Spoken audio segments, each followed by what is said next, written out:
오늘 우리에게 주신 마태복음 24장 36절로 44절까지 말씀을 통해서 깨어 기다리는 사람들이라는 제목으로 함께 말씀의 은혜를 나누고자 합니다.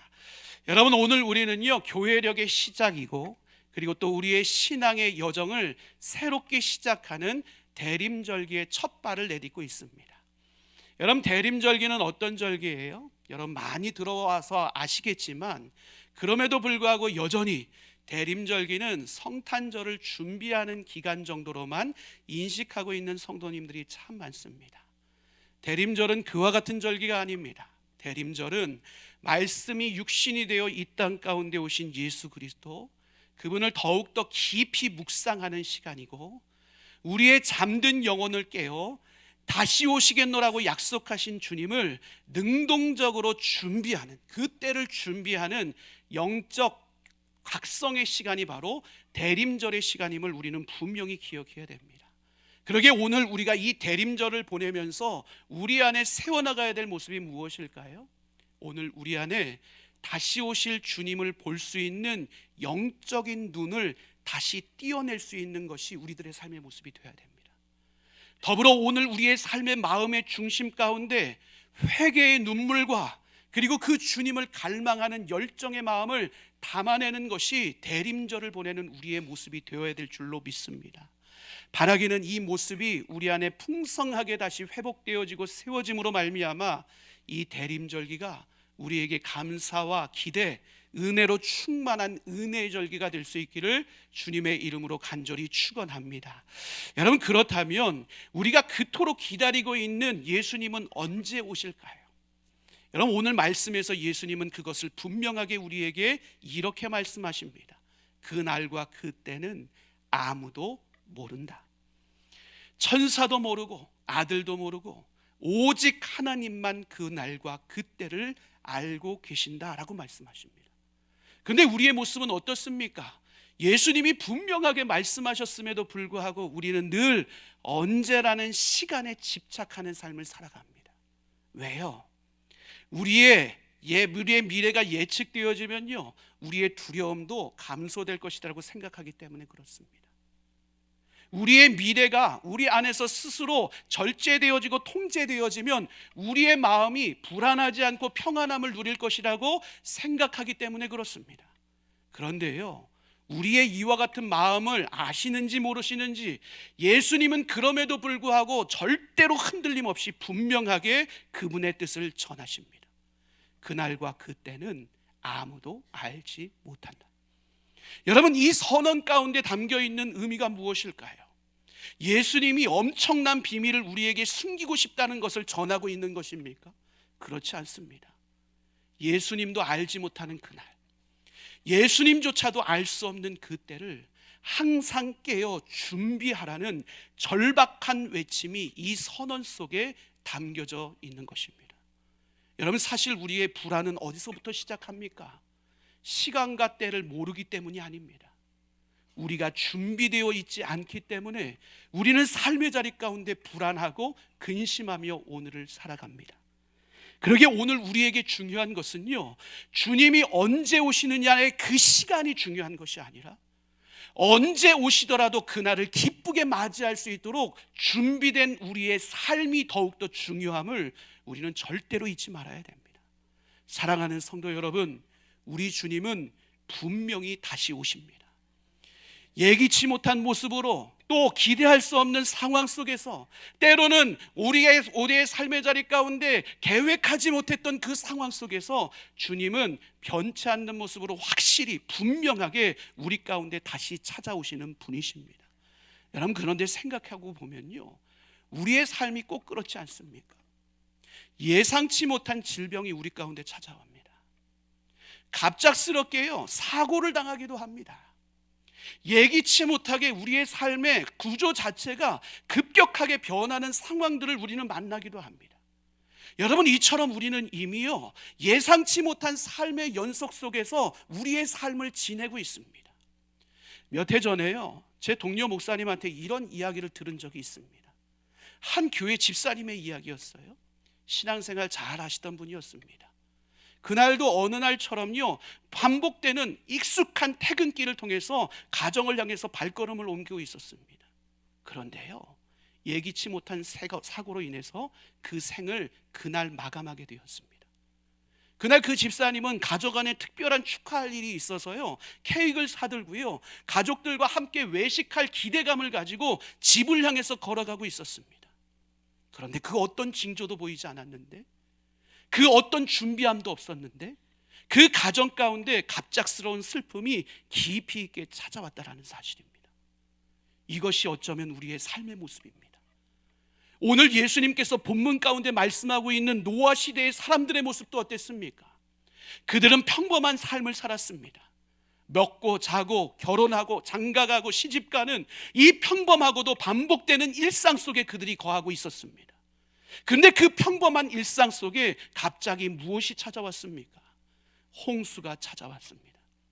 그리고 그 홍수가 그들의 삶을 완벽하게 쓸어나가는 끔찍한 결과 앞에 그들이 설 수밖에 없었습니다.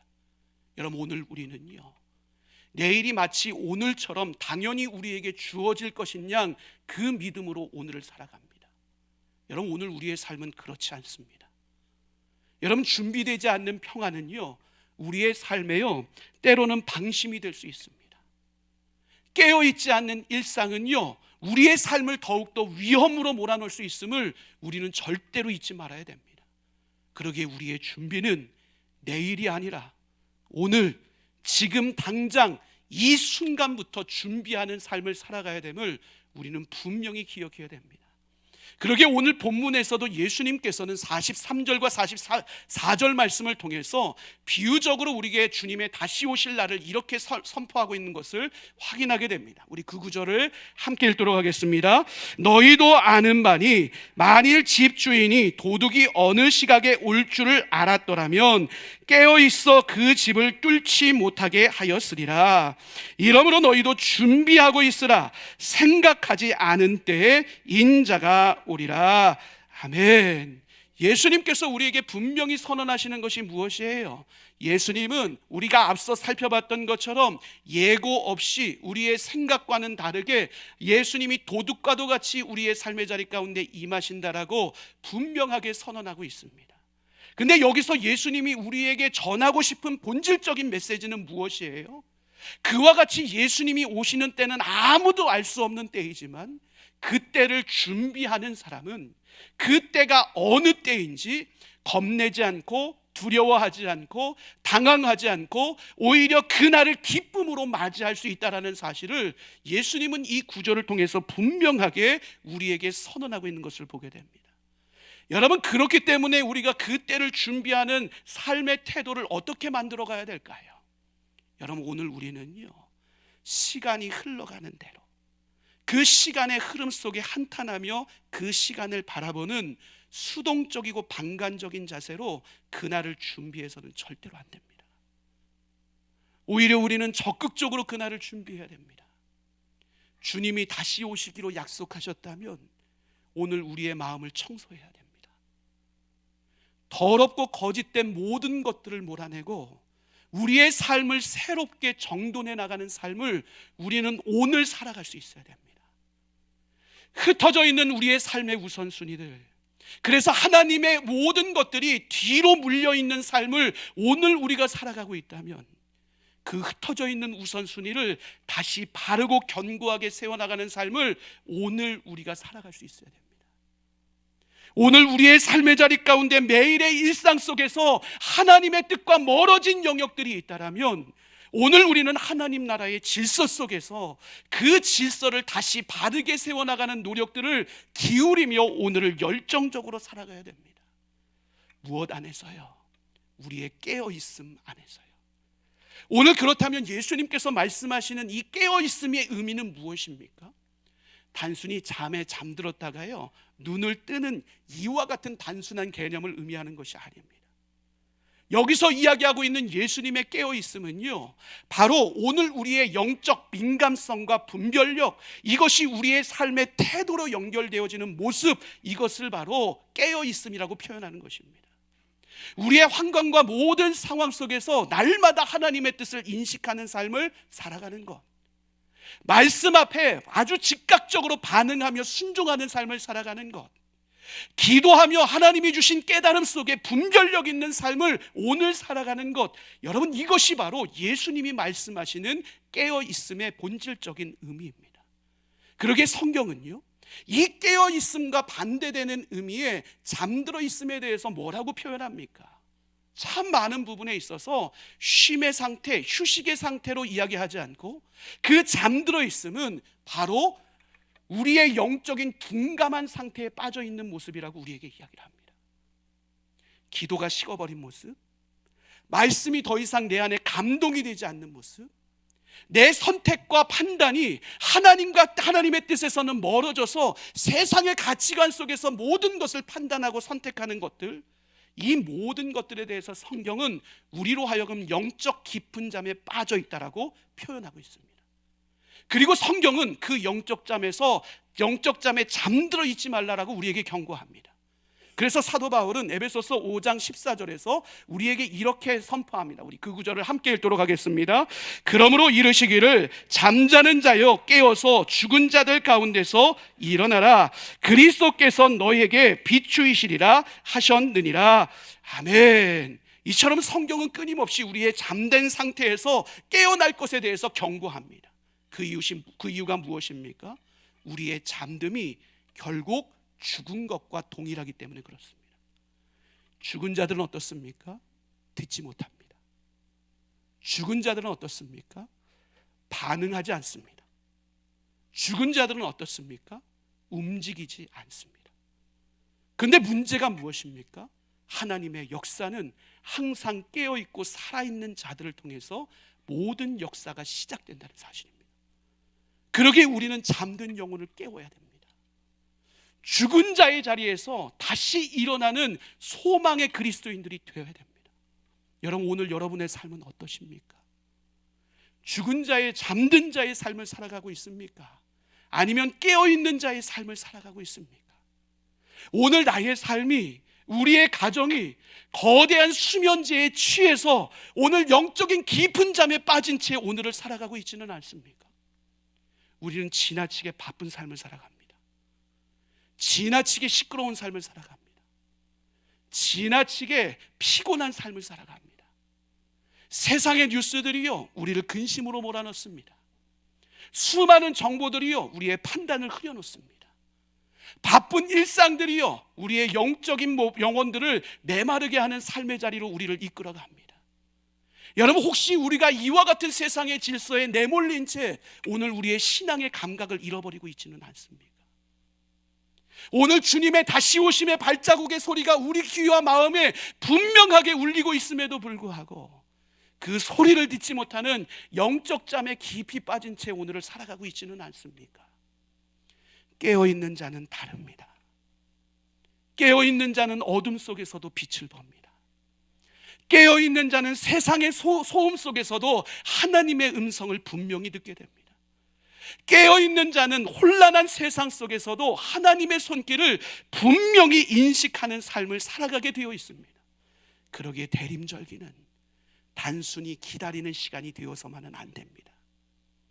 우리의 무너진 영적 감각을 다시 세우는 시간, 그 시간이 바로 대림절기임을 우리는 분명히 기억해야 됩니다. 말씀에 대한 떨림이 사라지셨습니까? 그 말씀에 대한 떨림을 다시 회복해야 됩니다. 기도의 심장이 멈춰 서셨습니까? 그 기도의 심장이 다시 뛰게 해야 됩니다. 우리의 삶의 모든 영적 질서가 무너졌습니까? 그러면 하나님 나라의 질서 안에서 무너진 영적 질서를 다시 세워나가는 노력들이 바로 우리 안에 있을 수 있어야 됩니다. 여러분, 이와 같이 무너진 영적 감각을 다시 세우는 절기가 대림절기임을 우리는 분명히 기억해야 됩니다. 왜요? 존 파이퍼 목사님은 그에 져서 하나님을 갈망하라라는 책에서 우리에게 이렇게 이야기를 합니다. 함께 읽겠습니다. 하나님의 임재에 무감각해진 마음은 가장 위태로운 상태다. 그것은 불신보다 더 위험할 수 있다. 다시 한번 읽어보겠습니다. 하나님의 임재에 무감각해진 마음은 가장 위태로운 상태다. 그것은 불신보다 더 위험할 수 있다. 여러분, 깨어있지 않는 삶을 살아가도요, 우리의 삶의 겉모습은 별 문제가 없는 것 같습니다. 근데 오늘 존 파이퍼 목사님은요, 우리가 하나님의 임재 앞에 깨어있지 않으면 그 영혼은요, 아주 심각한 위기 상태에 놓여 있는 것임을 선언합니다. 오늘 여러분이 예배한다고요, 여러분의 삶에 안정됨이 찾아오는 것은 아닙니다.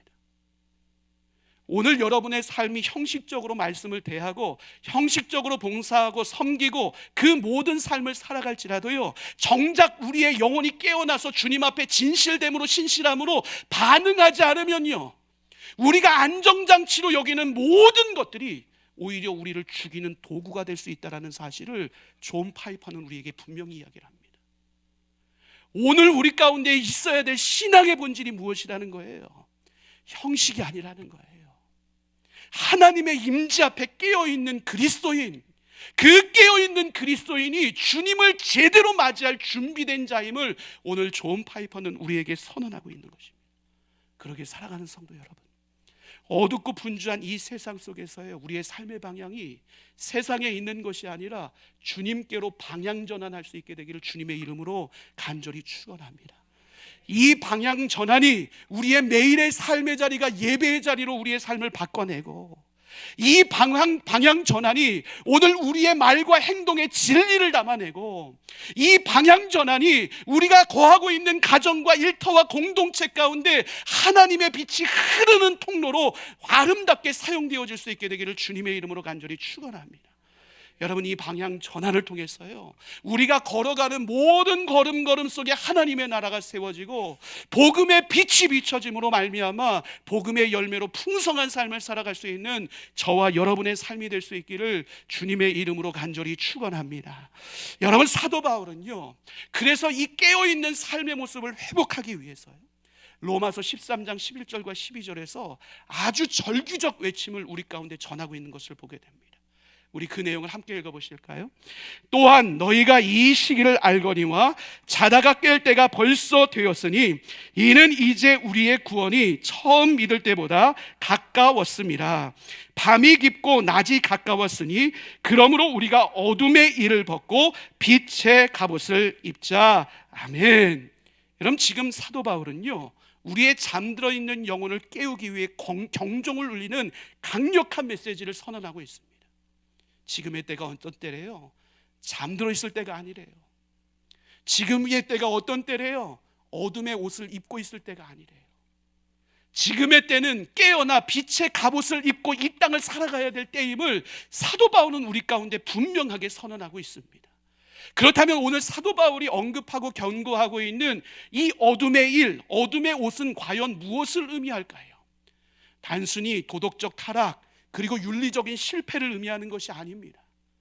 오늘 우리의 삶의 자리 가운데 사도 바울이 경고하고 있는 어둠의 일이라는 것은 하나님과 상관없는 삶을 살아가는 것, 하나님의 뜻을 중심에 두는 것이 아니라 하나님의 뜻을 밀어내고 내가 내 삶의 중심을 이루는 삶을 살아가는 것, 여러분, 그것으로 말미암아 미움과 다툼, 방탕과 음란, 무기력한 믿음, 종교적인 형식만 남은 삶의 모습들, 그리고 모든 가치 판단과 기준 속에 세상의 가치가 앞서는 삶의 모습들, 이 모든 것이 사도 바울이 경고하고 있는 어둠의 옷의 모습입니다. 그러면 그것과 반대되는 빛의 갑옷의 모습은 무엇입니까? 도덕적으로 착한 삶을 살아가는 것이 아닙니다. 빛의 갑옷을 입은 자의 삶은 하나님의 성품을 닮은 자예요. 하나님 나라의 질서가 바로 우리의 삶의 질서임을 고백하며 삶으로 살아내는 자, 그 자의 삶이 바로 빛의 갑옷을 입은 자의 삶입니다. 사랑과 인내가 드러나고 용서와 포용이 드러나고 성령의 열매로 가득하고 말씀과 기도가 중심이 되는 삶을 살아가고 하나님의 꿈이 나의 꿈이 되고 그 꿈을 이루기 위해 누구보다도 헌신하며 열정을 불태우는 사람, 여러분, 이 삶이 바로 빛의 갑옷을 입은 자의 삶의 모습임을 우리는 분명히 기억해야 됩니다. 사랑하는 성도 여러분, 그렇다면 오늘 여러분은 어떤 옷을 입고 있습니까? 여러분 안에 있는 어둠의 옷을 당장 벗으시기 바랍니다. 그 어둠의 옷은 하나님 나라에 합당하지 않은 옷입니다. 그 어둠의 옷에 미련두지 마시기 바랍니다. 그 어둠의 옷을 꼭 붙잡고 계시지 마시길 바랍니다. 지금 당장 그 어둠의 옷을 벗어내시기 바랍니다. 그리고 빛의 갑옷을 입으시길 바랍니다. 사랑을 입으십시오. 용서를 선택하십시오. 말씀으로 단단해지십시오. 기도의 능력으로 채워지십시오. 성령의 충만함으로 이 땅을 살아가십시오. 왜 우리가 이와 같은 빛의 갑옷을 입어야 됩니까? 이 빛의 갑옷이 주님 다시 오실 때까지 우리를 보호하고 지키고 이기게 하는 능력이 되기 때문에 그렇습니다. 또 한 가지 이유가 있습니다. 주님은 우리를 이 땅 가운데 평범한 그리스도인으로 살아가기를 원치 않으십니다. 어두운 이 땅 가운데 빛의 존재로 우리를 세우시길 원하시고, 이 악한 세상 속에서도 그 영적 전쟁의 가장 앞선 자리에서도 흔들리지 않고 당당함을 드러내는 하나님 나라의 전사로 우리를 부르고 계십니다. 여러분, 우리가 이 부르심에 응답할 수 있는 우리가 될 수 있기를 주님의 이름으로 간절히 축원합니다. 그러므로 말미암아 우리의 결단 속에서, 이 어두운 세상 속에서도 빛의 역사를 이루는 살아있는 예수의 제자로 우리의 삶이 다시 세워질 수 있게 되기를 간절히 소망합니다. 이 악한 세대 속에서도 매일같이 하나님을 예배하는 깨어있는 예배자가 우리 모두가 될 수 있기를 주님의 이름으로 간절히 축원합니다. 하나님이 보내신 삶의 자리에서 사명자로 아름답게 쓰여지는 하나님이 보내심을 받은 하나님 나라의 전사들, 우리가 이 전사로 견고하게 세워져 믿음의 선한 싸움 가운데 넉넉히 이기는 삶을 살아갈 수 있게 되기를 주님의 이름으로 간절히 축원합니다. 여러분, 우리는 대림절 첫 번째 주일을 보냅니다. 그래서 대림절 첫 번째 주일에 초 하나를 켰습니다. 여러분의 눈에 보여지는 이 대림절 첫 번째 초의 모습이 굉장히 연약하고 보잘것없이 보일 수도 있을 것입니다. 하지만 이 촛불은 결코 연약하지 않습니다. 왜요? 이 촛불 속에 주님의 부르심이 담겨 있기 때문에 그렇습니다. 깨어나라, 그날을 준비하라, 그리고 빛의 삶을 살아가라. 오늘 주님은 이 촛불의 의미를 담아 우리를 그곳으로 부르고 계십니다. 오늘 우리는 결단할 수 있어야 됩니다. 어둠의 영역에서 내 삶을 돌이키겠습니다. 영적으로 깨어있는 삶을 살아가겠습니다. 그리고 그날을 준비하겠습니다. 깨어있는 자만이 도착하신 주님을 기쁘게 맞이할 수 있습니다. 기다리는 자만이 오늘 우리의 삶의 자리 가운데 어둠을 통과해 빛의 걸음을 끝까지 걸어낼 수 있습니다. 준비되는 자만이 하나님의 영광이 예수를 통해 이 땅 가운데 임할 때 그 영광 앞에 당당하게 주님을 맞이할 수 있습니다. 더 늦어지기 전에, 더 깊어지기 전에, 더 어두워지기 전에 우리는 결단하고 순종할 수 있어야 됩니다. 사랑하는 성도 여러분, 영적 잠에서 깨어나시기 바랍니다. 그날을 준비하시기를 바랍니다. 흩어져 있는 우리의 마음의 질서를 주 앞에서 하나님 나라의 질서로 다시 세워가시기를 바랍니다. 그리스도인답게, 빛의 자녀답게 신실하고 진실하고 거룩한 삶을 살아가시기를 바랍니다. 그럴 때 오늘 이 대림절의 작은 촛불이 오늘 우리 안에 사그러지지 않는 불꽃의 능력으로 우리의 삶을 통해서 발휘되기 시작할 것입니다. 이 불꽃이 우리의 가정을 비추고, 이 불꽃이 우리의 모든 일터를 밝히고, 이 불꽃이 우리가 있는 모든 곳에 예수 그리스도의 향기를 퍼뜨리는 능력으로 우리의 삶의 자리 가운데 분명히 작용하게 될 것입니다. 이 은혜가 대림절을 보내는 우리 모두에게 충만히 경험되어질 수 있기를 주님의 이름으로 간절히 축원합니다. 이때를 믿음으로 살아가시기를 바랍니다. 믿음 안에서 승리하시기를 바랍니다. 소망 가운데 주님을 바라보며 끝까지 인내하며 그 믿음의 중심 잘 지켜 주님 다시 오실 때 사랑하는 주님을 기쁨으로 맞이할 수 있는 복된 그리스도인들 되시기를 주님의 이름으로 간절히 축원합니다.